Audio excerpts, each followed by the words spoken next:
In a time of universal deceit, telling the truth is a revolutionary act. George Orwell. Yeah.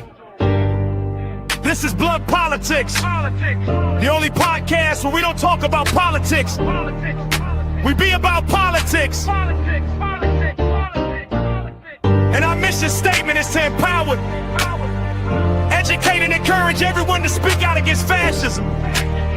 Speak out against injustice and fight for freedom and equality for everyone.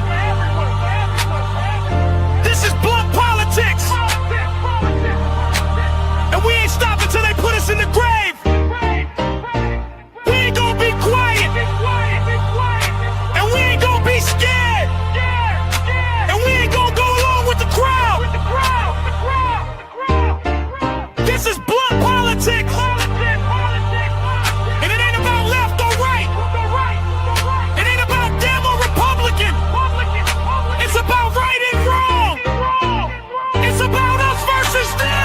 What's going on? What's happening? Lock in. Everybody lock in. Appreciate you guys. We're back. We're back in action. I appreciate you guys over here at Blunt Politics. Shout out to everybody over there on this space as well. Banger of a show today. Banger of a show to try to get through in an hour. It's going to be difficult, but I would appreciate if you hit that like button, subscribe to the channel. In one of the most insane, unstable, and chaotic geopolitical times, certainly in my lifetime, I can say. You guys can let me know if you've seen worse in your lifetime in the chat there. But, it's just we're having to sift through more of this nonsense. And it's like just yesterday we were told about this huge new operation, right, involving thousands of U.S. troops. It was going to be hundreds of planes and helicopters and drones and warships, going into the strait and making sure those ships could get out safely. And now we're learning that's like a day after that's paused. Okay, that's no longer a thing. We're going to have to listen to Marco Rubio and his statements. We're going to be figuring out what the hell is actually going on because it seems like Marco Rubio came out with a statement and then immediately Donald Trump went on to kind of, say that wasn't the truth, basically say something different than what Marco Rubio said. So we'll be taking a look at that. We'll be looking at a couple James O'Brien clips. We got a clip here about Trump's poll numbers. We got the good liars at the villages, which again, I think is like, again, going to screw with everybody's mind. Like when you listen to the fact that like the GOP and the independents and the poll numbers for Donald Trump are going down like a sinking ship, right? Like a stone going to the bottom of the ocean. And then you look at this good liars video of like this sycophantic group, this cult-like fucking group that still exists, different places, this time being the villages down in Florida. It's like it's tough to put those two things together. We got a clip here about Vladimir Putin fearing assassination. Has kind of been keeping himself out of the limelight, been doing kind of recorded taping, if he is being seen in front of the cameras, it's kind of recorded, being taped, not frequenting the houses, his villas that he normally would frequent because he's scared of somebody, knowing where he's going to be, or the Ukrainians knowing where he's going to be. And then we have a video depicting the Ukrainians' new Flamingo missile striking deep inside of Russia. So a lot to get through today. Like I said, shout out to this space. Shout out to everybody over here on Blunt Politics. I really do appreciate you guys. Before we get into the craziness, what do you say we say hi to the chat? Because you guys make this thing possible. You guys keep this show running, so you guys deserve some screen time as well. What's going on, Sammy? How are you down there? What's going on, Roxanne? Good to hear you getting some good feedback on the old merch. A little bit of human rights. Never hurt anybody, right? What's going on over there? No Money G. What's up, Wes? What's up, Vicky? What's up, Ian? Shout out to everybody on Facebook, YouTube, Instagram, Twitch, Substack, the whole 9 yards. Really do appreciate you for joining me wherever you're taking the time out of your day to do so. A few housekeeping notes before we get into the craziness.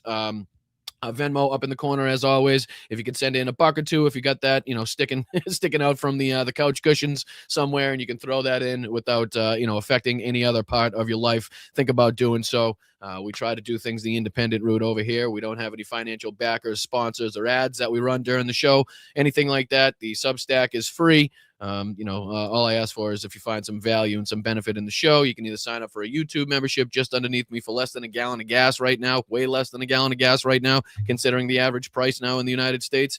You can hit patreon.com/BostonBrian, a great way to support the show. There's 3 great tiers on there. If any one of those fits your financial capabilities, think about signing up, it would be fantastic and very much appreciated for you to do so. We're trying to get to 20,000 subscribers. It's only with your help that we're going to get there. I know we're kind of in this, like, I feel like it's like a lull period. This kind of like everybody's, the weather's getting nice. People are starting to get a little bit sick of what's going on. Obviously, people are tuning out, checking out just a little bit until they have to, get back into the news while when the midterms are ramping up. But, I understand everybody's going through the tough economical times that we're all going through. Everybody's kind of, recognizing how unstable the situation is right now. So I do understand and can appreciate the moment in the spot that everybody else is in. So shout out to the mods. Thank you so much to everybody making sure that this show can continue. What do you say we dive into a little bit of the nonsense, a little bit of the craziness, because it never stops.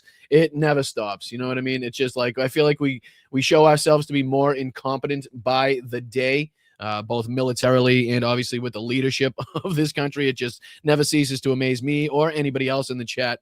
I mean, just how ridiculous the time that we're living in really, really is. So we'll start off here, I guess. I know it's never a good place to have to start off, but, what are you going to do? We have to figure out where we are. We have to figure out what's going on. And this is kind of one of the things that we're going to have to look at. So this was posted by Donald Trump, the 5th, yesterday at 6:52, and he says, based on the request of Pakistan and other countries, the tremendous military success that we have had during the campaign against the country of Iran, and additionally, the fact that great progress has been made toward a complete and final agreement with representatives of Iran, we have mutually agreed, while the blockade will remain in full force and effect, Project Freedom, the movement of ships through the Strait of Hormuz, will be paused for a short period of time to see whether or not the agreement can be finalized or signed. And again, this is already disputed by multiple places, multiple people over on the Iranian side as well. Like, there are still huge sticking points. There are still huge aspects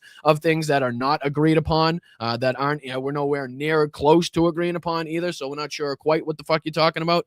But this is, again, 24 hours or less, maybe even just a little more at this point, after Pete Hegseth had his huge press conference, right? After this huge announcement of this great new mission, right? The Operation Epstein Fury part of this mission was over. And again, this is like a huge fucking game to manipulate and maneuver around the congressional authorization that should be had right now, whether or not Congress is authorized or not authorized the continued use of military force per the powers given to them. So this is just a big game that they're trying to play, much like we said a couple shows ago, like, beware of them trying to say that like a whole new war has started. That way, like, the clock can stop, we can pause the counting of the days. That way, we don't have to worry about that 60-day mark that everybody's been talking about, that rightly should be going back to Congress to have their approval or disapproval over, again, the continued military use. But it's remarkable to see the change, the switch. This is the plan. We got thousands of troops involved, tons of planes, helicopters, drones, warships, and next thing you know, the next day it's paused. Nope, that's on pause. That's not a thing. Forget about what we were talking about just 24 hours ago. Forget this like huge military operation that we said was going to be the future. Pete Hegseth was kind of trying to portray this as being like the future of getting us out of this conflict, the future of the relieving the pressure on gas prices, the oil market on the for the world. That was going to be the plan. That was the thing that they came up with. That was going to, again, open up the strait, get the oil flowing again. Now that's paused per Donald Trump, which brings us into what Marco Rubio said in his press conference. Again, the ridiculousness of Marco Rubio just filling in for Caroline Leavitt while she's on leave or whatever the hell she's doing, again, is ridiculous on its face. But the fact that he's out here, again, trying to announce the ending, like he says that Operation Epstein Fury, that part of it is it's over. That part is ended. Right now we're on to this Operation Freedom, even though that's paused. Even though that's paused now. And then Donald Trump comes on and said, well, it may not be paused, the Operation Epstein Fury part, because if Iran doesn't agree to this, we're just going to start back up Operation Epstein Fury. So again, this whole thing is discombobulated. It's chaotic. There's no consistency whatsoever. There's no transparency. Everybody's scrambling to figure out what exactly is going on. We're trying to figure out between what Marco Rubio is saying, Pete Hegseth, and Donald Trump. And then you look at the other side. What is Galabaf saying? What is Aragchi saying? Right? What is the IRGC saying? And none of it is lining up. None of it matches up. None of it is consistent. There's always discrepancies. There's always a huge amount of space between what both sides are saying. And this is just a couple instances from Marco Rubio's little press conference that he gave. I'll let him come out. I'll let him show you where he comes out and introduces himself, and then we'll go on to. I have a couple timestamps on things that he was asked and his response to those questions and how just utterly ridiculous and hypocritical the answers were. But here's where Marco Rubio comes out and announces his day in the sun here, where he's standing in for Caroline Leavitt. Check this out. Play. Today. Play. Hello. Thank you guys for having me today. He comes out sounding like Lindsey Graham. Be filling in for Caroline today, obviously. So I'll have a brief remarks here, and then we'll get to your questions. As you know, over the weekend, the president announced this Project Freedom, and the goal of it is to, frankly, if you want to talk about it, it's to rescue like almost 23,000. Sorry, Marco, it was to rescue. It was, because it's no longer a thing. It's paused. It's already paused. That whole huge thousands and thousands of troops, hundreds of ships, helicopters, planes, jets, fucking drones, the whole 9 yards were in works. No, that's already paused. That's already done. Civilians from 87 different countries that are trapped inside of the Gulf. Because of a war that we started, right? So this whole thing of being like, oh, we're the rescuers here. We're the good guys coming in to save the people that are stuck in the strait, even though, again, it was our war that we started that caused the closure of the strait, that caused this whole fucking problem in the first place. You know what I mean? It's like, again, they want credit for trying to solve problems that they created in the first place. Right? You don't get credit for pouring water on a house that you set fire to. I'm sorry. You just don't. Left for dead in the Persian Gulf by this Iranian regime. You know, for more than 2 months now, these innocent sailors and commercial crew members have been stranded out at sea because Iran is conducting something that's not just criminal. It's criminal for sure, but it's desperate and destructive, this blockade of the Straits of Hormuz. How hypocritical of us to say that what they're doing is criminal after, again, we're responsible for war crimes inside of their country. We were responsible for dropping bombs, lobbing missiles, shooting drones into their country, and continue to threaten that on a daily basis, per the rhetoric and statements coming from the president of the United States of America. Like, again, we're not in defense of anything that the Iranian regime is doing or has perpetrated in the past. But again, if we're looking at it on the face of things and who is responsible, who's the aggressor, and what the retaliations were that they said that they were going to do, if in fact the United States with Israel decided to enact this war, like, they're doing what they said they were going to do. So they gave us the warning, okay? They said, if you guys decide to bomb us, these are the things that we're going to do. We're going to strike inside of the territories that now have U.S. bases in the Middle East. We're going to hit not only them, but we're going to hit the bases themselves. And then we're also going to control the Strait of Hormuz and put pressure on the world economy. Like, that's what they said that they were going to do. And it's exactly what we've seen happen. So you don't get credit for now, this long into the war, having to try to mitigate those retaliations by the Iranians and saying that it's like, all of a sudden we're coming to the rescue of the people that are trapped in the strait for months and months and months now, when it's our fucking actions that caused them to be in that position in the first place. It's crazy. Nations from around the world, the overwhelming majority of whom are not even engaged in any military hostilities, are now at risk not just of losing their cargo, but the lives of their own citizens because of this blockade. These ships. I'm sorry, which blockade, though? Is it their blockade of the strait, or is it our blockade of their blockade of the strait? I'm just curious, because there's so many aspects of this, and there's like so many angles and so many people blockading of a blockade that it's tough to know exactly what you're describing and which one you're talking about. It's utterly ridiculous at this point. But there was one other point here where he's asked a question at around 28 minutes in. Let me see if I just find this point in time, and then we can fly on from this one too, because it doesn't get any more coherent the longer it gets on. In fact, it gets more confusing. And then if you compare this to Donald Trump's statements as well, we'll go back to his Truth Social. I think he actually has a couple other posts that, again, fly in the face of everything that Marco Rubio said basically in this press conference. So none of the information lasts. None of it's true. None of it's factual. None of it's based in reality. And then it also doesn't last more than an hour, right? Before it's contradicted, before somebody else says something totally different, before actions inside of the strait or rhetoric coming from Iran totally contradicts everything that we just heard. But here's where here's this next part here I want to show you, where he's kind of he's trying to, again, get this trying to get everybody to believe how important that this is and how much we're the good guys in this situation. And I don't want to get into who these countries are for obvious reasons, because they are prepared to help us in certain ways, but maybe don't want that publicly disclosed for no other reason than it impact their foreign policy. It could have some domestic ramifications. But ultimately, I don't want to mislead you. The primary responsibility for this Project Freedom is on the United States, because we're the only country that can project power in that part of the world the way we're doing now. We're the only ones that can do it.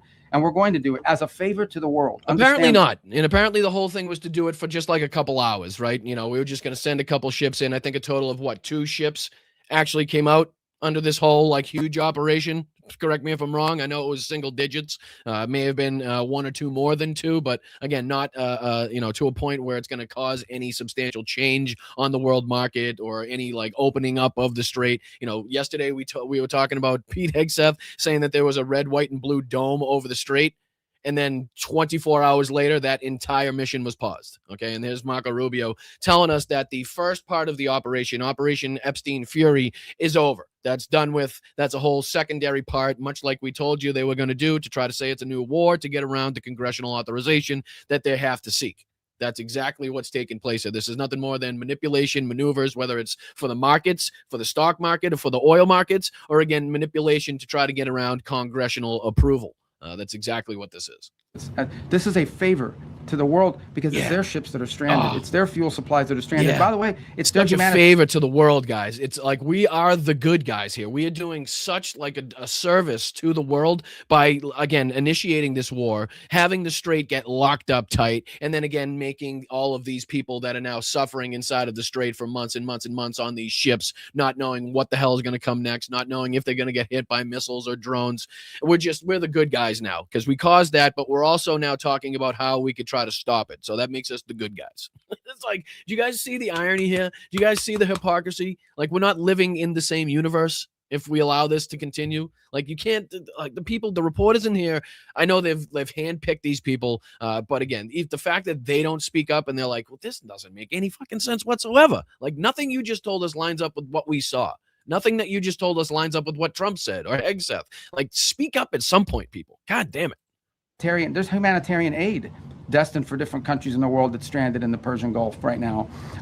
It's the fertilizer that they need for their food and crops that's stranded in the Persian, not our fertilizer, their fertilizer. So we want to be helpful, and that's why the president stepped forward, because we're the only ones that can. Frankly, it's almost like we should have thought about that. It's almost like we should have had plans in place before we started lobbing drones, missiles, and bombs into Iran, because they knew, and we knew, and everybody else knew that this was going to be a problem in retaliation. So it's almost like we probably should have, alerted some of our allies, made people aware of the situation so they could take the necessary precautions, whatever they may be in their separate countries. Like, none of that was taking place. None of that happened because you guys were so confident that this was going to be over in 2 days, that they were just going to capitulate. No chance were they going to control the strait. Why come up with any planning for that? That's just never going to take place. That's why we're in the position that we're in right now. But to him to say that, like, we're doing the world a favor at this point is just insanity. It's just absolute insanity. You're not living in reality. The fact that, again, we caused this. We are the reason this is happening. We are the reason gas prices are what they are. Let's take a look. I mean, fuck. They're going up so goddamn fast. Yep, $4.50. Jesus Christ, people. I mean, it's just nonstop with these price rises in gas. What was it yesterday? Yesterday was $4.48. Today, $4.53.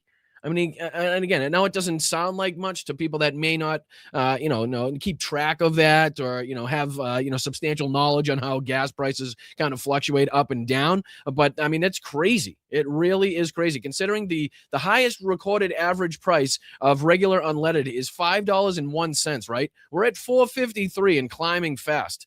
A year ago, we were at $3.15. A month ago, $4.11. A week ago, $4.22. Yesterday, $4.48. Today, $4.53.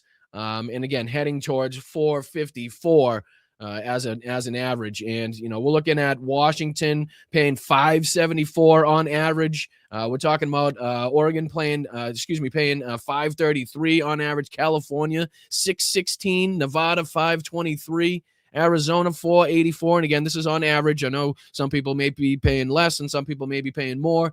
Illinois $4.98, Michigan $4.80, Michigan up here. What is this? The Upper Peninsula is $4.80 as well. Ohio $4.80. I mean, that's crazy. What's Alaska? 518, Hawaii 565.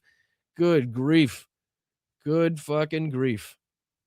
I mean, and again, you don't need to look any further than that as to talk about the instability, the chaos that we now are facing with this administration, with this war. A lot of people have already been talking about, even if this ends tomorrow, even if this ends the next day, even if this ends next week, like prices are not all of a sudden going to return to normal. We're not all of a sudden going to go down to, pre-war prices, as it were, which is, again, going to be a huge problem going forward. In the summer months, the gas prices on average historically typically go up in the summer months anyway. Oh, thank you so much. Who was that? I saw that go by. Thank you, Jeff. I appreciate that, brother. If only we could use their bull for fertilizer. Gas is $4.50 in Montana at a low cost state. Right. I mean, there's people all over the country now feeling this pinch right now, Jeff. And you're absolutely right. If we could just use their bullshit for fertilizer, there'd be a lot of countries that would definitely see some savior as far as problems in food and farming concerned. We've talked about here on the show how, as much of a pinch and as much of a problem as this is here in the United States, like, we're somewhat lucky, like, we're relatively lucky when we're comparing it to, like, the Asian markets, the Pacific Asian markets, as we said, the European markets as well. Again, people that rely upon the Strait of Hormuz much more heavily than the United States does. Again, we're all interconnected as far as the world is concerned, as far as free trade, as far as allies and stuff like that. So it's obviously going to impact us and affect us, much like we've seen. Obviously, oil prices, gas prices, that's the effect. But the impact of these other countries that are much poorer, that are much more reliant upon the Strait of Hormuz and the goods that come from it, are having a much more difficult time, are seeing much more much more degradation to their society than even we are here in the United States, to say the least. You know what I mean? So let me just see if there was another part in this real quick. The only ones that can. No, I think that was it on that one. But I want to see here if this donkey dick has said anything else as far as this was concerned. See if he's put anything else on his True Social before we dive on here to. I got some drop site reporting here to go over as well. But let's see here. No truths. What the fuck does that mean? How does that? What is no truth from Donald Trump? I find that very hard to believe.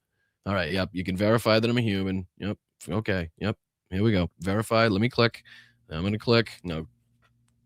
Take me to this shit site. There you go. Appreciate it. All right. There we go. Let's see here. 2 hours ago. Just curious if he's put anything else on here. Assuming Iran agrees to give what has already. What the hell does this one say? Assuming Iran agrees to give what has already been agreed to. Assuming Iran agrees to give what has already been agreed to. If it's already been agreed to, then why are you assuming that Iran agrees? If it again, I'm reading too deep into it. I'm going too deep into it, and I will give myself an aneurysm if you do that. So refrain from doing that, which is perhaps a big assumption. The already legendary epic fury will be at an end. Although Marco Rubio said it was already at an end, the highly effective blockade will allow the Hormuz Strait to be open to all, even though it's closed still. We've only seen, again, 2 or single-digit ships even try to make it out of there, even with the Project Freedom in place, but it's not any longer in place. Oh, boy, including Iran. If they don't agree, the bombing starts, and it will be, sadly, at a much higher level and intensity than it was before. Thank you for your attention, yada, yada, yada. Okay, so let's go through that opening line one more time. Assuming Iran agrees to give what has already been agreed to, which is perhaps a big assumption. So it's already been agreed to, but he's having to assume that it's been agreed to. But he's also saying that's a big assumption, so he also doesn't think that it's going to happen. Like, again, I'm too deep into it, Bride. Don't think too much about it. Don't think too much about it. It's crazy. Obviously, the strait isn't opened. And again, talking about how Operation Epstein Fury will basically start ramping back up at a much higher level, at a much more intense level than it was before. Again, flying in the face and contradicting everything that Marco Rubio said about Operation Epstein Fury, the first phase of this operation being, finished, being kaput. That was no longer. But, Donald Trump here threatening to once again bring that back up. But you can see the confusion in what he's trying to say. You can see the confusion and kind of inconsistencies, and even what he's trying to post as good news doesn't make any sense.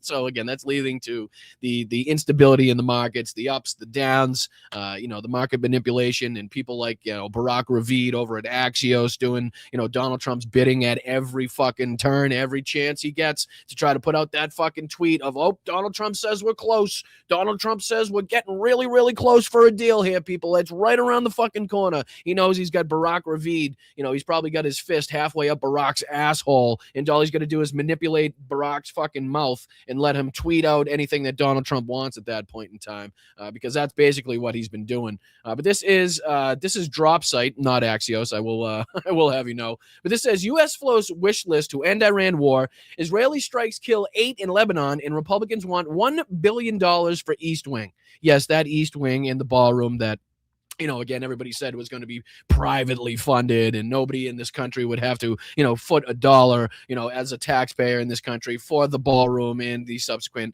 building of the East Wing and stuff like. But again, $1 billion, it's only $1 billion, right? But what I want to look at here is basically the details. I want to see if there's any details, because there's speculation going on that the United States has kind of floated a memo to the Iranians. So I'm just kind of curious what that's all about, what it says. I haven't seen any specific reporting on it, but I figured this might kind of give us the closest look that we've given. It says U.S. floats a memo to end war in Iran. Secretary of State Marco Rubio declares conclusion of Operation Epstein Fury.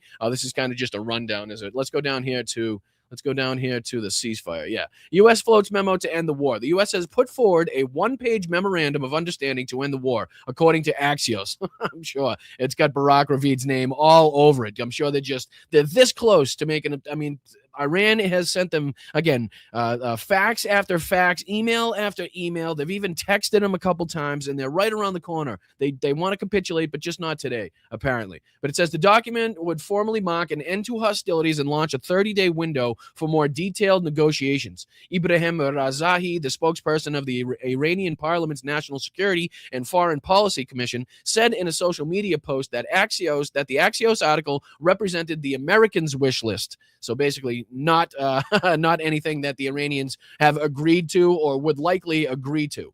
He added, quote, Americans will not gain in a lost war what they've failed to achieve in face-to-face negotiations. Iran has its finger on the trigger and is ready, end quote. According to Axios, a frequent recipient of Trump administration leaks, the deal would involve Iran committing to a moratorium on nuclear enrichment, the U.S. agreeing to lift its sanctions and release billions in frozen Iranian funds, again, something that Donald Trump said was never on the table, never was going to happen, not a dollar would exchange hands, Donald Trump said. Well, now looking more likely like that, what was it, around $20 billion, if not more, in frozen Iranian funds would now be handed back to the Iranians.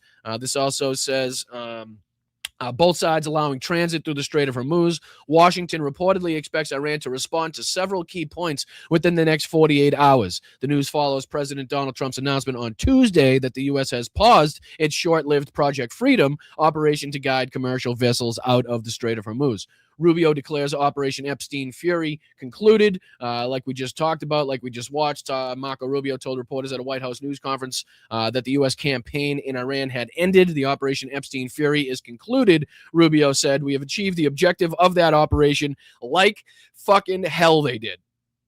What goal did they achieve? Okay, which one of the originally stated goals of regime change, of completely eradicating the nuclear capabilities, of obtaining the uranium that they have? What were the other ones that they had? There was a whole host of them, and they changed by the second. They changed by the day. Now they're going to try to just come out of this and say that all of those have been achieved.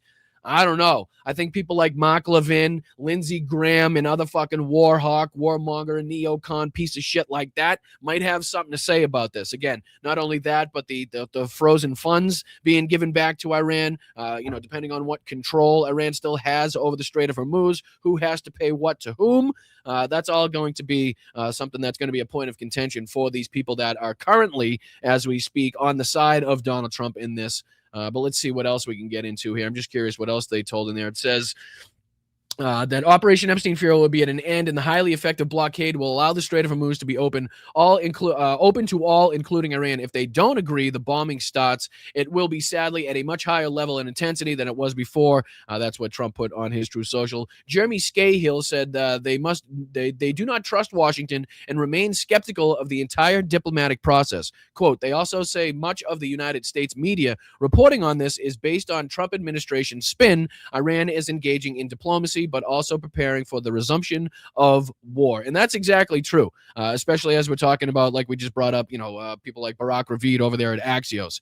A lot of this is just, the Trump administration says. The Trump administration says they're close to a deal, or Donald Trump claims this, or so it's basically, it's not based in reality. It's not based in reporting or journalism or anything like that. It's Donald Trump tweeting Barack Ravid personally this information, or one of Donald Trump's fucking cohorts or underlings tweeting this or emailing this to Barack Ravid and a bunch of other fucking idiots that they have under their wings, so that they can put that out there promptly on their True Social or their Twitter or wherever the fuck they are, to get people in the markets to react. Right, that's exactly what's taking place, and they're exactly right for calling that part out. This goes on to say that the UAE says it faces Iranian attacks for the second day. The defense ministry of the UAE claimed on Tuesday that it had come under attack from Iranian missiles and drones for the second day in a row, attacks which the Iranian Revolutionary Guard Corps denied. Iran said it had not carried out any missile or drone operations against the UAE in recent days. And I'm just curious if it goes on here to state any more of the stipulations, talking points, things to be agreed upon by the United States. Looks like it's more of just a general outline of what we've already covered as far as Marco Rubio's statements, Trump's statements as well. But you can see here that basically they're talking about the crux of it is that Axios is reporting that the both sides have agreed to lift the sanctions. This is what the United States is floating in their memo. The document would formally mark an end to hostilities and launch a 30-day window for more detailed negotiations. It also goes on to talk about how it would release the Iranian frozen funds. It would agree to lift sanctions, which again is not going to be something that's going to make Lindsey Graham or Tucker Carlson or the rest of these idiots happy. Mark Levin, happy, as I should say. But that's kind of what's being reported here as far as the memo, by the United States over to the Iranians, in which they're expecting a response in the next 48 hours, as reported here. So we'll have to keep an eye on that. But what we do know for certain is that Operation Epstein Fury and Project Freedom, DUMB, have both failed and have now been kind of taken off the table, but then putting back on the table by Donald Trump, just in case the Iranians don't agree to a ceasefire. They're going to, again, start lobbing more missiles and more drones and everything else at a much higher level than they were before. But that leads me to this asshole in the coverage, in the spin that the right-wingers and the propaganda media like Fox News is trying to put on this situation. How you come out of this feeling or getting the vision of anything but an incompetent, not only leadership, but government in totality right now by the United States. Again, Operation Epstein Fury, over, none of the objectives completed. None of it completed. None of the goals obtained whatsoever. Operation Project Freedom, okay? Biggest operation that we've undertaken in quite some time since Operation Epstein Fury. That's also now been paused 24 hours later, okay? What are you going to get out of that, people? Well, let's just ask Jesse Waters what he gets out of this, because basically he's doing more taint licking, boot licking, riding on the coattails of Donald Trump, trying to put some spin on this, like Donald Trump's this political mind, like this military genius. And obviously there's got to be some overarching strategy behind all of this. Check this out. Fox News alert. The president says, based on the request of Pakistan and other countries, we have mutually agreed that while the blockade will remain in full force and effect, Project Freedom will be paused for a short period of time to see whether or not the agreement can be finalized and signed.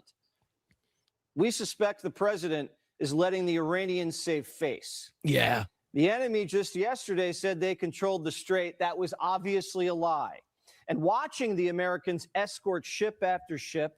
Ship after ship. Where's the video of that, Jesse? Where is the video of ship after ship after ship getting through the Strait of Hormuz? Where is the video of this so-called red, white, and blue dome that Pete Hegseth has placed over the Strait of Hormuz? Where is this route that ships are taking freely right now through the strait? Because I didn't see it. I didn't see any of that. I did hear a couple ships, and again, single digits from anywhere from 2 to maybe 6 ships over the last couple days, right? That is not a substantial change. That is nothing that is going to, again, ease the price at the pump or ease the price or pressure of the oil on the greater world market by any stretch of the imagination. But he says that Donald Trump is doing this just to allow Iran to save face because he feels bad. He doesn't want them to be embarrassed. Like, that's the levels that these people have to stoop to in order to put a proper spin on this, to put some sort of victorious spin on this fucking chaotic situation that we now find ourselves in. He's doing it to be nice, he says. It's unreal, these people. Out of the Gulf, and them not being able to do anything about that was going to be humiliating. Not only were they going to lose whatever military prestige they had left in the region. How, like, again, the fact that, like, he has the balls to come out on TV in front of a camera and make himself look this stupid is just, it's bewildering, right? It's something that needs to be studied by psychiatrists, psychologists for years to come. It really does. But he thinks, honestly, right now, that Donald Trump did this so that the Iranians wouldn't be embarrassed, even though they still right now have complete control over the strait. The strait is not open. There is not free passage through the strait right now by any stretch of the imagination. Even with the Project Freedom in place, around 2, possibly 3 ships were escorted out, right? No, what is that? That is not a substantial achievement. Again, with that many people in play, with all that fucking press put into it, with everything put onto it by Pete Hegseth and the rest of these, for it to be 24 hours and over, one and done, basically. A couple drones, a couple missiles get lobbed at these ships. They get shot down by the helicopters surrounding them. None of them get really attacked. Their air defenses hold up, but that was enough to chase them back the fuck out. And now all of a sudden we're gonna scratch that. We don't want to do that again. Doesn't seem like a victorious military. That's what I'm saying. Doesn't seem like somebody that has the upper hand in this situation. Doesn't seem like somebody that has the leverage. Again, Iran with complete and total control and can either say yes or no to the, this memo that has allegedly been sent to them by the United States. And then we go from there. But again, that doesn't remove the control that they have over the strait by any stretch of the imagination. And again, to look this stupid and foolish just some hours later is again something that's right up Jesse Waters' alley. He's very used to it. Their negotiators weren't going to be able to fight for their position after they lost their last bargaining chip. The commander-in-chief must believe that the Iranians are serious about surrendering if he's going to pause Project Freedom for the sake of a deal. He must think that the Iranians are serious about capitulating. They're serious about negotiating. Now, let's just go back to, again, everything that we've looked up, from the Iranian spokespeople, from the foreign ministry, from the IRGC. Has anything whatsoever given you the signal, sent you the sign that says that they're willing to negotiate, they're willing to give up on the nuclear point, they're willing to give up on their control of the Strait of Hormuz, they're willing to even say that anything Donald Trump says is based in reality? Anything that we've played, again, you correct me if I'm wrong, if you guys have come to a different determination than I have, per the the articles and statements that we've looked at here, please let me know in the chat. I'm more than happy to talk about it, more than happy to discuss it. But I just have not seen anything that would give me the ability to say that the Iranians are anywhere close to capitulating, anywhere close to, again, relinquishing their control over the strait or giving up their bargaining chips whatsoever. It's just, again, they come on here on Fox News and channels like this to get to believe this over and over and over again. If they say it enough, you might actually believe it. But that's how propaganda works in the first place. It's just a bunch of lies repeated at an interval, enough where it's going to kind of stick in your brain. Next thing you know, you can't tell truth from lies. You can't tell fact from fiction anymore, and that's when the fuck they get you. Because you could also continue Project Freedom during the negotiations. You do want to get these foreign ships moving. The president must know what he's doing. Again, because if he doesn't know what he's doing, then he's just incredibly incompetent for, again, not having the ability to open the strait. That's what Jesse's saying here. The only thing that he's fucking, again, playing his cards on, the only thing that he's betting on is that there has to be some sort of way that Donald Trump has this, like, incredible strategy behind the scenes, this really big plan that nobody else knows about, because otherwise it's fucking incompetence that is leading us to not having the ability to open up the strait, to get the oil flowing, to get these ships flowing, to save the people that are, again, been stuck on these ships forever, to again, relieve the U.S. military that has been stationed over for quite some time, getting shitty food, shitty accommodations, shot at missiles, drones, everything else. But that's what they have to do, Fox Propaganda News Network. That's what they do. And it goes on. It goes on because there's more from these idiots as well. This was one of the more kind of random clips that I saw. Let me throw this on your screen as well. But is it not going to work? Is it going to work? Hello? Go on the screen. Remove. Add to stage. Put on the stage. What's going on? For some reason, it's not letting me put it on the screen. Oh, there it is. All right, there we go. My bad. It was just it was behind the 8 ball. But this is basically how stupid these people are, how incompetent these people are. Like for this idiot right here, what's his name? Scott Hassett, something Hassett, to say that people are spending more in credit cards and spending more on gasoline and spending more on everything else too is not the flex that he thinks it is, right? Is not the flex that he thinks it is. This is exactly the problem in the first place. It's ridiculous. Listen to him now. He's trying to, again, like applaud the fact that more people are having to use credit cards. More people are having to spend money on gasoline, more money on everything else because of this war. He's trying to make that seem like it's a good thing, like it's a good impact. Like, let's, again, I couldn't believe it when I saw it either. Check this out. In fact, I had the head of one of the big 5 banks in my office yesterday going through the credit card data. And just as Secretary Bessent said, credit card spending is through the roof. They're spending more on gasoline, but they're spending more on everything else too. And so in terms of the jobs picture for the rest of... Again, credit card spending is through the roof. Probably not a good sign, especially in today's day and age with the increase in prices, the increase in rent, the increase in energy, the increase in fucking food. I mean, that's probably not a great thing that more and more people are reliant upon their credit cards as opposed to their steady income and what they have in their savings or their checking accounts, right? I mean, it's probably not a great thing, as he's trying to tout, that more people are spending much more on gasoline. They're having to spend much more of their paychecks on food. They're having to spend more of their paychecks on their energy bills, on their rent, on their mortgage. Like, that's not a good fucking thing. And it was directly caused by this administration, directly caused by our actions to start this fucking war, our actions to go along with these fucking tariff policies that were originally put in place to harm our allies, to harm our partnerships on the world stage. This is what it's led to. Right. And you can tout the drastic rise in the stock markets all you want, but those are typically often followed by drastic decreases in the stock market because of something stupid that this administration does.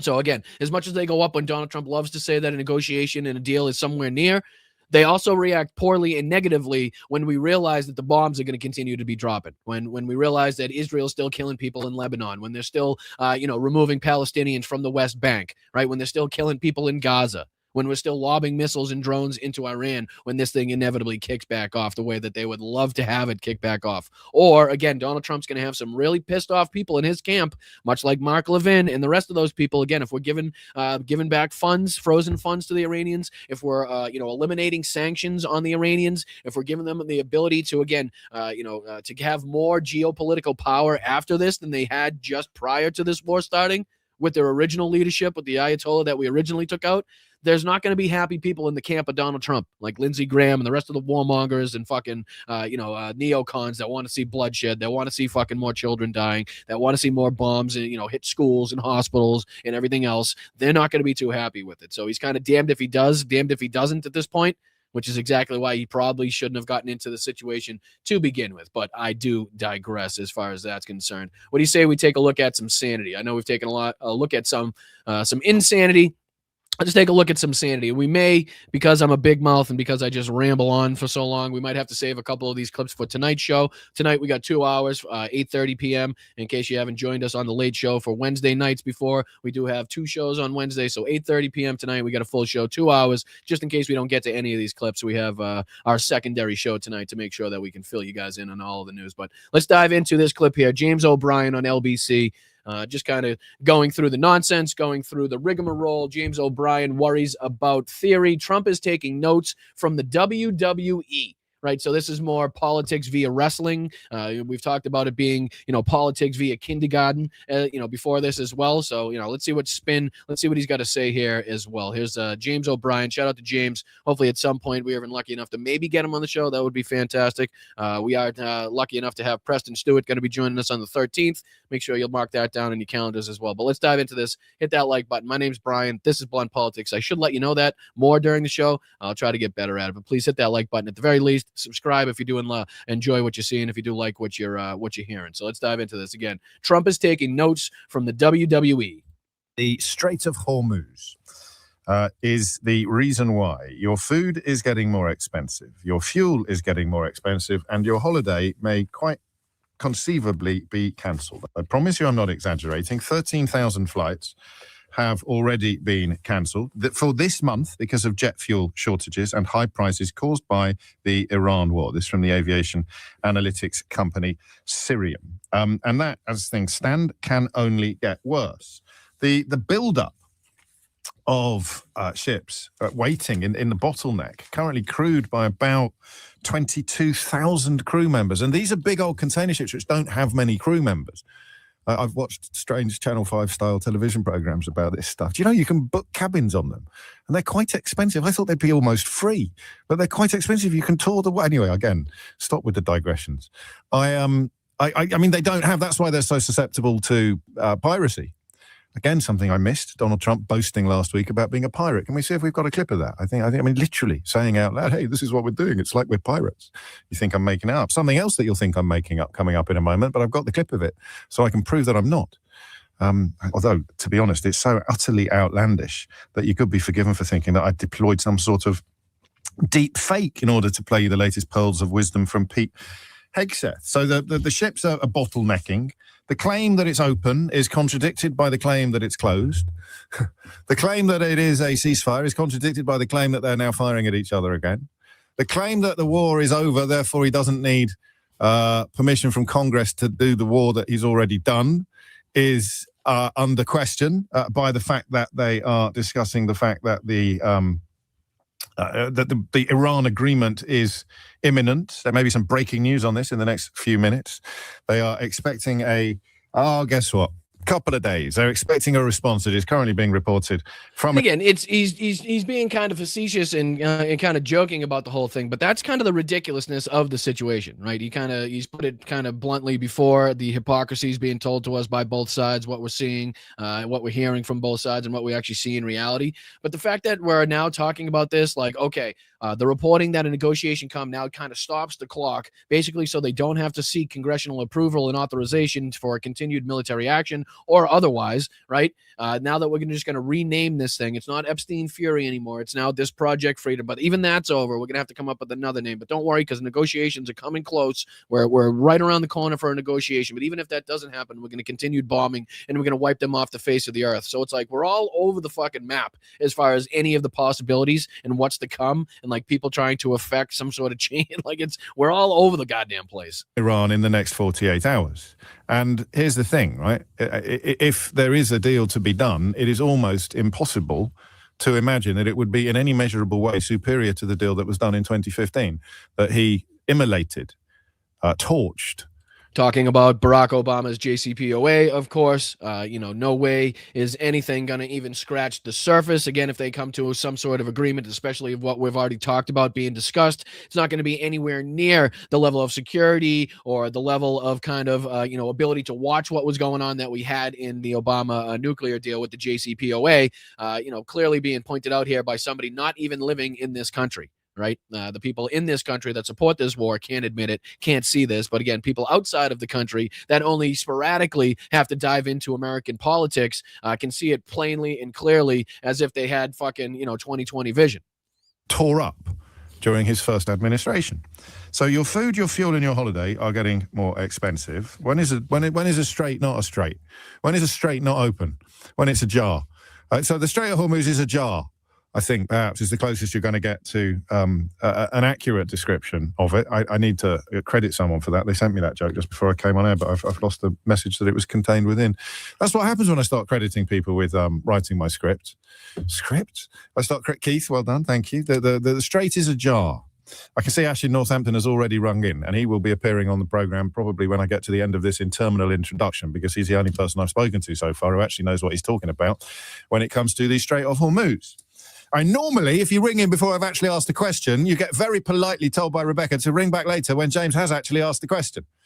Admittedly, there are some shows where you can get on even if there isn't a question asked and you've got no idea what the presenter is And I promise at some point he does go on and he talks about how he was speaking to somebody and they referenced basically the fact that this was more like a WWE style way of governance and how James didn't really kind of, he didn't kind of understand what he was talking about, but he goes on here. Sorry to get through the rigmarole. Which gives you some indication, perhaps, of how big that backlog is. I have got the number of ships somewhere in front of me, but I have temporarily mislaid it. Let's see if should we see if the hive mind is working today? How many ships are currently waiting to pass through the Strait of Hormuz? How many ships have been held up since it closed?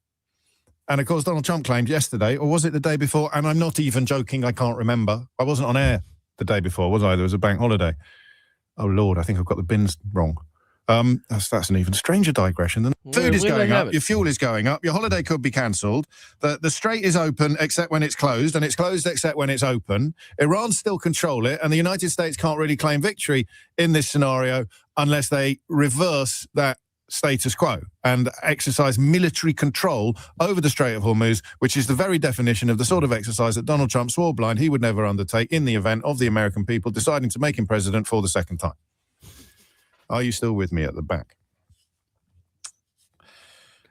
Operation Freedom was launched on Monday with the express purpose of helping ships that were not part of the current conflict but were currently stuck in a bottleneck to safely navigate the Strait of Hormuz.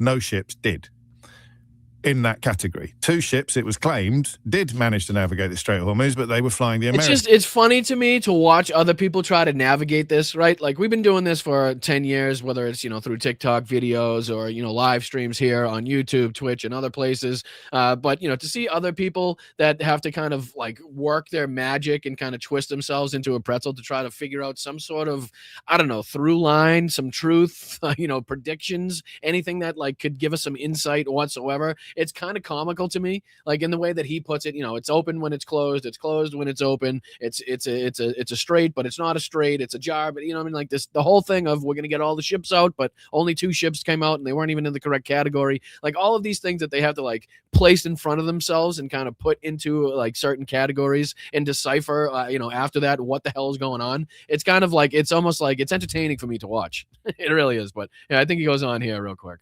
No. So he sent me some articles, and it's true. You cannot understand Donald Trump unless you understand the wrestling. And then there's a word that begins with K that I've already forgotten that is absolutely crucial to understanding this concept. I haven't really forgotten it. It's a little bit of theatre, you see, because I'm doing a little bit of kayfabe. I'm doing it myself. I'm pretending to get an emotional reaction. Kayfabe is the conspiracy in a way. It's the conspiracy of complicity. It is the word that is used to describe the fact that everybody involved in that mode of wrestling pretends that it's real. So what would my wrestling name be, Keith? That we think? The rhetorician. The rhetorician appears on screen. I'm gonna kill that Hulk guy. I'm gonna tear him limb from limb. And everybody knows and doesn't know that it's not real. Everybody is hypnotized, if you like, by the process. And there is a rather powerful argument that this is exactly what Donald Trump is doing. So you're sitting there now and you're thinking to yourself, no, come on. You're not taking things seriously. There's no way that Donald Trump's regime is treating a war in the Middle East as if it were an exercise in pay-per-view wrestling. Here's his Secretary of Defense, Pete Hegseth. I can't confirm or deny whether we have kamikaze dolphins, but I can confirm they don't. Ultimately, any follow-on effort, if there are mines identified. And again, he's right about what he's talking about as far as it being compared to WWE style governance wrestling. And if you kind of look at it more like that, you might be able to come to some more understanding as to what these people are trying to accomplish. But the fact that they're talking about kamikaze dolphins in this, I don't know, kind of tells you everything that you need to know about their seriousness, about where they are and where they lie in that. What's this other thing that I wanted to bring up too? This other one here.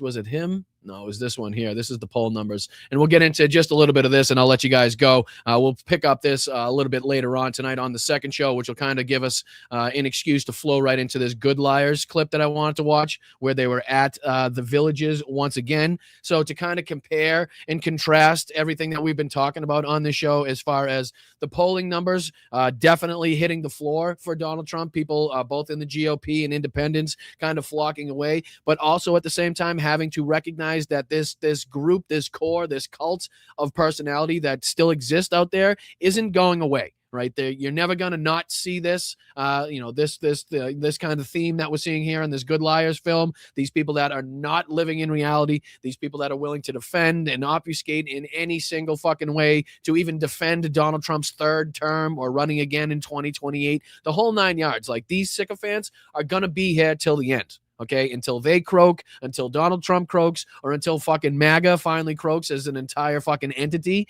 these people are going to be around. So I know it's difficult to put this in conjunction with this reporting here that we have to take a look at. You know, when you actually run the numbers, where the GOP lies, where independents lie, like, it's hard to fit that in your brain at the same time. But like I've been telling you, like the light bulb theory, like the star theory, like, it's going to be the brightest just before it burns out. So these people here, not this clip here, but these people in the Good Liars are those light bulbs, are the fucking stars, so to speak, that are gonna be fucking burning the brightest just before they burn out, and they're gonna continue in this cult-like situation. They're gonna continue defending everything that they've been defending, and they're not gonna be able to get out of this anytime by any stretch of the imagination, no matter how far or how long you try to get through to them, how much you try to give them facts or reasoning. They're just never going to be able to do it. So just to kind of dive into a little bit of these poll numbers here and how bad it's getting. And again, this is not Democrats. This is not progressive liberals. It's not fucking people that have podcasts or anything like that. These are normal, not normal, but GOP members and independents that consider themselves probably more right leaning or so. So check this out real quick, just to kind of give you a representation of how bad it's gotten for Donald Trump. You can't get to record high disapproval with just members of the other party not liking you. So how do you get there? With us now, CNN chief data analyst Harry Etten. So we're not talking about Democrats here. Who are the people dragging down the president's approval ratings? Who are the people who are dragging down President Trump's approval rating? We are talking about a very important block for the president of the United States. That is Republican-leaning independents. That is what's going on. Take a look here. This is the difference. Trump's approval rating at this point in term. Independents who lean Republican versus those who are just Republicans only. Look at this among independents who lean Republican. Back in term number one, he was at 73% at this point in term.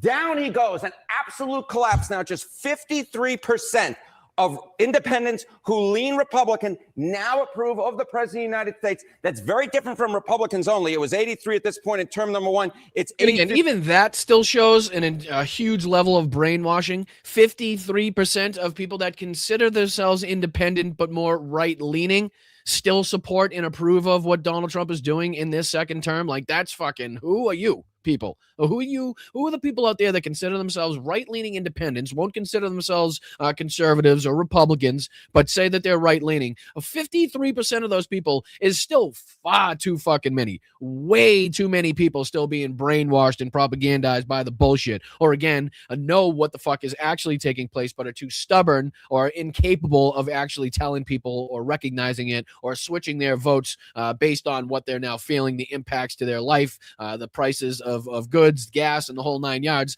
They're just unwilling to change their minds on that. But 53%, again, 73% is outrageous compared to his first term, but 53%, even though it's a 20-point swing, 20-point drop, 20 percentage points, still way too fucking high. Percent now, but that's a 20-point decline in his approval rating, nearly at the 50% mark, with a group that traditionally has very much been in the president's camp. This isn't just indies. This is independents who lean Republican, people who in theory should be predisposed to like the president there. Talk more about the shift we've seen actually now this time from just a couple years ago. Just a couple years ago. Take a look at this shift. Oh my. GOP leaning independents on Trump.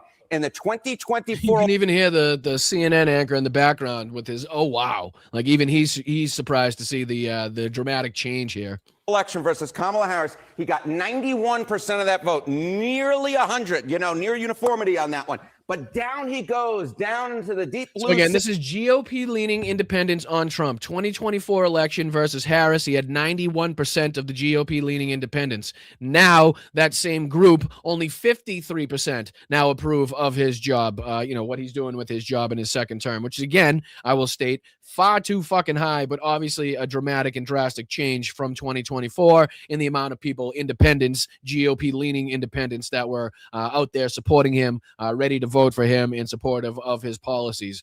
So obviously you can see the dramatic shift that he's seen, and definitely the GOP sees as far as being the writing on the wall for midterms coming up. Now at 53% on the job approval rating. John, I'm not that good at math, but I believe that is a 38-point drop. A 38-point drop from where he was in the 2024 election. As I said, this is a core group for Donald Trump, and they are waving, adios, amigos, goodbye. We no longer support you, President of the United States. We are going in the other direction. We're deciding to disapprove, then approve. He's just above 50% in a group that overwhelmingly supported him back in the 2024 election. That's 18. So again, and there's more to get into from that clip right there. I think there's a couple more categories that he puts on to kind of give us the to paint the picture of how bad and how really poor the GOP numbers are going into midterms, and how dangerous and impactful Donald Trump has been to obviously the Republican Party and their numbers. So we'll take a look at that. And like I said, we'll dive into this Good Liars video where they're at the Villages in a recent rally going on down there, just kind of depicting the sycophants, the cult-like people that are always going to remain, always going to be there to frustrate us. So we'll take a look at that and how out of touch they are with basically every aspect of reality. And then tonight we'll also take a look at this one. This is from CNN. Putin fears assassination attempts amid stalling war with Ukraine. So I just wanted to dive into a little bit of how Vladimir Putin has been acting, what he's been doing, what he's not been doing, as far as being afraid of both assassination attempts coming from inside of his own country, and obviously the threats posed to him by the Ukrainians having any knowledge of where he is at any time. There was also this one by the military show we'll get into tonight. Russia just lost this war. Ukraine goes all-out offensive. And as I say every time I play the military show, they typically get a little hyperbolic in their rhetoric. They typically get a little out in front of their skis a little bit on calling the war over or talking about a huge shift in the war. So I try to rein it back in, but it does give good insight as to what is taking place on the front. So we'll dive into that. And then there was this one here by Preston Stewart talking about Ukraine's Flamingo missile striking deep inside of Russia. So a lot to get through tonight on tonight's show. I appreciate it. I'm going to toss it over on this space to my main man, Jeff Waldorf. Much appreciated to the mods over there. Much appreciated to the chat, and very much appreciated to Matt for putting together this coalition and including me in it. I know it's not the easiest thing to do. It's obviously not the most profitable venture, but I do think it is deeply, deeply important to have these spaces where people can go to and they can catch different creators, depending on what they like, what their different flavor for this stuff is. That way they can be up to date and up to speed on the news, and I really do appreciate being a part of it. So I'll send it over to Jeff. Much appreciated to the mods and the people over there on this space. Stick around here on Blunt Politics. Appreciate you guys. All right, let's go. We'll get into thanking some fabulous individuals over here on the YouTube side of things, on the Blunt Politics side of things, the best chat in the world, as I do say so myself. Thank you guys very much. There's a Venmo up in the corner right here where if you just take a quick picture, you can send $1 or $2. That's all we ask for. Anything above and beyond that's 100% totally up to you and your financial capabilities. Just think if everybody in the chat sent in $1, that would alleviate a lot of the pressure, a lot of the stress, not only on the people that are continuously contributing, but also on the show and, trying to keep this running and, keeping the food in the belly and the lights on and stuff like that. You guys know the rigmarole. So I appreciate you guys, everybody sending in a Venmo, signing up for our YouTube membership, the backbones of the community, definitely the YouTube memberships, the Patreon community as well. It goes a long, long way in making sure that we can keep doing this. So I really, really do appreciate you guys. So let's get over to thanking some people on Venmo. If anybody was kind enough to send one in today, if you were, I really do appreciate it. It really means a lot for you guys to continuously be supporting independent media, and especially here at Blunt Politics. So thank you so much to Jeff D. Very much appreciated. Roxanne and Jeff, not financially backing you. This is just a tip, just the tip. No tax on tips. No, you crack me up, Jeff. I appreciate you, brother. Thank you so much for your kind contribution. Thank you so much to Geneva. Oh, Geneva H, you are just unbelievable. You really are. Thank you so much, dear, for everything that you've been doing for this channel recently. These kind contributions coming over Venmo are literally keeping us alive, keeping us running. It's been a very tough stretch, let's just say, for, I don't know if it's for all podcasts or political creators. I won't speak for anybody else, but definitely over here, it's not been the, the most profitable or explosive explosive time for growth over here. So I appreciate anybody keeping us growing, anybody sharing the show out, trying to get other people involved. Geneva, you've been amazing, and I thank you so much for everything that you do. Thank you, V. Sawyer, as well, for all the contributions you've been sending over. For the gas, I will certainly put that to good use. Thank you, Jenny Faye. Thank you, MR. Thank you, Corey, as well. Jenny Faye, make sure you're passing that on to Corey as well. Thank you, Roger, Nina, and over the last couple days, Yakov, Roxanne. Very much appreciate you guys keeping this operation running. Damon, Tom, the altar boy, you have been fantastic and continue to be fantastic. Much love from me to you guys for keeping this going. So over here on the YouTube side of things, we got Jeff kicking it off first and foremost today with the $10 contribution. Shout out to Jeff. W's in the chat for Jeff. Very much appreciated, my friend. If only we could use their bullshit for fertilizer. Gas is $4.50 in Montana, a low-cost state. And like I said, everybody feeling the pinch right now. Appreciate you guys for contributing. Thank you, Jeff, for not only letting us know that, but also your funny comment on that one as well. Very much appreciate you. Thank you to Bingo. Much appreciated, Bingo. Hope you're still here so you guys can recognize and get your appreciation that I show at the end of every show. Thank you so much for the $5. I'm here for Brian's Boston accent. Thank you. Very much appreciated, Bingo. Wherever you're here, for whatever value that you find in this, I do appreciate the contributions. It is very, very nice of you. Thank you so much for another $5 contribution. Shout out to you, Bingo. Believe the survivors. Amen. Amen to that. Very much appreciated, and I second that. And then rounded it out today, thank you to JD, becoming a member for 25 months. Really, really valued member of the community. Been here for quite some time and does a lot to keep this show running. So, JD, W to you. Very much appreciate you and your contribution. Siempre antifascista. Right back at you, brother. Thank you so much. And then I see you in there, JD, popping in another one.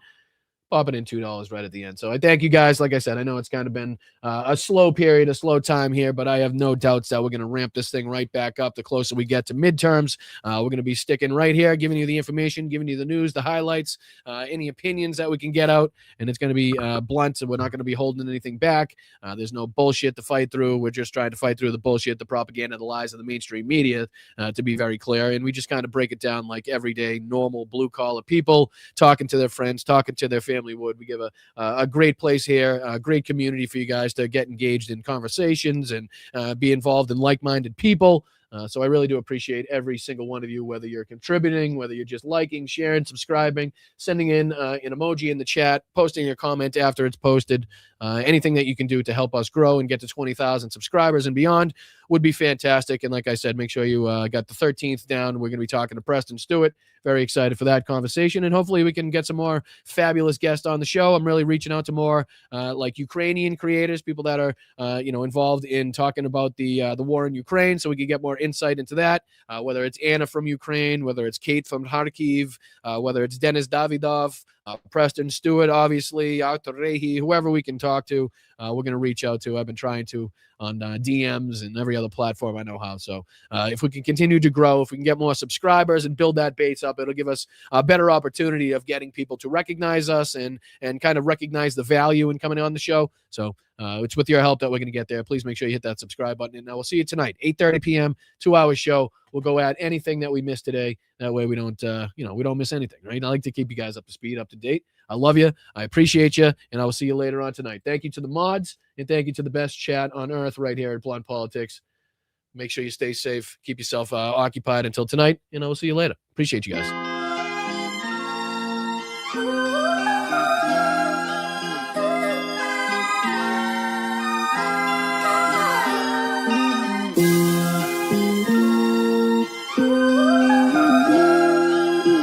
Thank you, Dave. Good to see you, brother. Thank you, Carol. Thank you, Rock. Thank you, Yakov. Thank you, Chip. Thank you, Adam. Thank you, Alyosha over on Twitch. Thank you to Mark. Thank you to Elizabeth. All you guys, I really do appreciate your help keeping this thing going.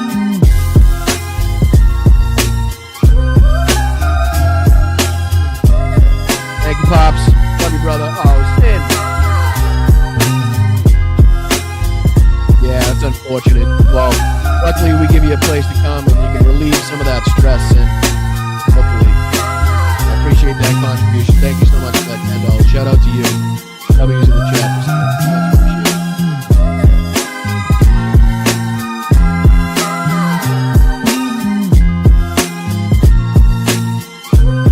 All good, Madeline. All good, Madeline. You can come check out the show tonight, 8:30 p.m. If you're on the West Coast, it's going to be 5:30. We got a 2-hour show tonight. And catch up on anything that you missed. I appreciate you joining us. Appreciate you stopping by.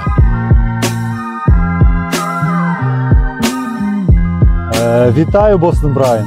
Мій позивний танцор. Я представник 72-ї бригади. Дякую тобі і твоїм підписникам за цей донат, за цю чудову машину, яка буде нас возити усіх на позиції, захищати Україну і наближати перемогу. Разом усі до перемоги. Дякую. Thank you, Masha. Good to see you down there. Appreciate you. Thank you, Yakov. Paul. Appreciate you, Pete. Thank you, Wes. Love you guys. Respect. See you guys tonight.